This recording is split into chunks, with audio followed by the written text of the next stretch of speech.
Hi friends, welcome back to my channel. இன்னைக்கு நான் உங்களுக்காக எடுத்துட்டு வந்திருக்கிற புக் தகழி சிவசங்கர பிள்ளை எழுதின செம்மீன். முதலாக மலையாளத்தில் எழுதப்பட்ட இந்த நாவல் பிறகு 30க்கும் மேற்பட்ட லாங்குவேஜில் டிரான்ஸ்லேட் பண்ணப்பட்டிருக்கு. 1957 ஃபர்ஸ்ட் மலையாளம் நாவல்னு செம்மீன் நேஷனல் ஹானர் வின் பண்ணுச்சு.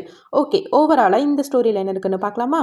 மேற்கு இந்தியாவில் இருக்கக்கூடிய கேரள கடற்கரை பகுதிகளில் வாழ்ந்துட்டு வந்த மீனவ சமுதாயத்துக்கிட்ட ஒரு மூட நம்பிக்கை இருந்தது. அதாவது கணவர்கள் கடலுக்கு மீன்பிடிக்க போயிருக்கும் போது வீட்டில் இருக்கக்கூடிய மனைவிகள் தங்கள் கணவர்களுக்கு துரோகம் செய்யும் விதமா பிற ஆண்கள் கூட பேசி பழகிட்டாங்க அப்படின்னா அவங்க தெய்வமா கும்பிடுற இந்த கடலம்மா கணவர்களோட உயிரை எடுத்துக்குவாங்கன்ற ஒரு மூட நம்பிக்கையை வச்சிருந்தாங்க. இந்த மூட நம்பிக்கையை பேஸ் பண்ணி தான் தகழி இந்த நாவலை எழுதியிருக்காரு. செம்பங்குஞ்சுங்கிற ஒரு மீனவருக்கு தனக்கு சொந்தமா ஒரு படகையும் மீன்பிடி வலையும் வாங்கணுங்கிறத ஒரே நோக்கமா வச்சிருப்பாரு.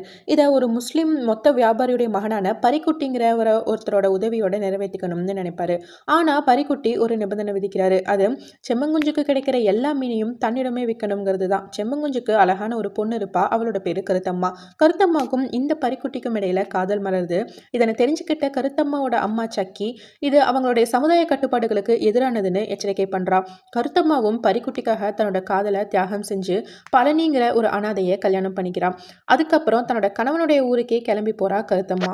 கருத்தம்மாவோட அப்பா செம்பங்குஞ்சு தான் ஆசைப்பட்ட மாதிரியே ஒரு படகையும் வலையையும் வாங்கிடுறாரு. ஆனா அதுக்கப்புறம் பெரிய பேராசக்காரனாகவும் இதயமற்றவனாகவும் ஆகிறாரு. பரிக்குட்டி கிட்ட வாங்கின கடனை கூட திருப்பி செலுத்த மறுக்கிறாரு. அவரோட மனைவி சக்கி இறந்ததுக்கு அப்புறம் பாப்பி குஞ்சுங்கிற ஒரு பொண்ணை மறுமணம் செஞ்சுக்கிறாரு.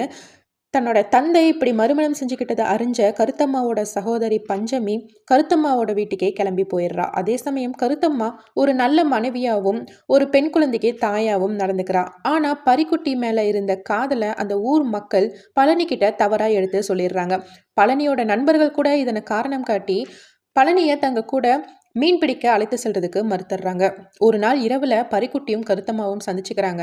அந்த சந்திப்பின் போது அவர்களுடைய பழைய காதல் மீண்டும் மலருது. பழனியோட வலையில ஒரு பெரிய சுறா சிக்குது. அப்போ ஒரு பெரிய நீர்ச்சுழி அவனை விழுங்கிடுது. அடுத்த நாள் காலையில கடற்கரை ஓரத்துல கருத்தம்மாவும் பரிக்குட்டியும் கைகோர்த்தபடி இறந்து கிடக்குறாங்க. இது ரொம்பவே பியூட்டிஃபுல்லான ஒரு ஸ்டோரி. இந்த புக் ஃப்ளிப்கார்ட்டில் அவைலபிளாக இருக்குது. நான் புக்கோட லிங்க்கை ஃபர்ஸ்ட் கமெண்ட்டில் பின் பண்ணி வைக்கிறேன். எல்லோரும் கண்டிப்பாக வாங்கி படிங்க. ஓகே ஃப்ரெண்ட்ஸ், நான் மறுபடியும் உங்களை இன்னொரு புக்கோட வந்து சந்திக்கிறேன். அன்டில் தென் பாய்.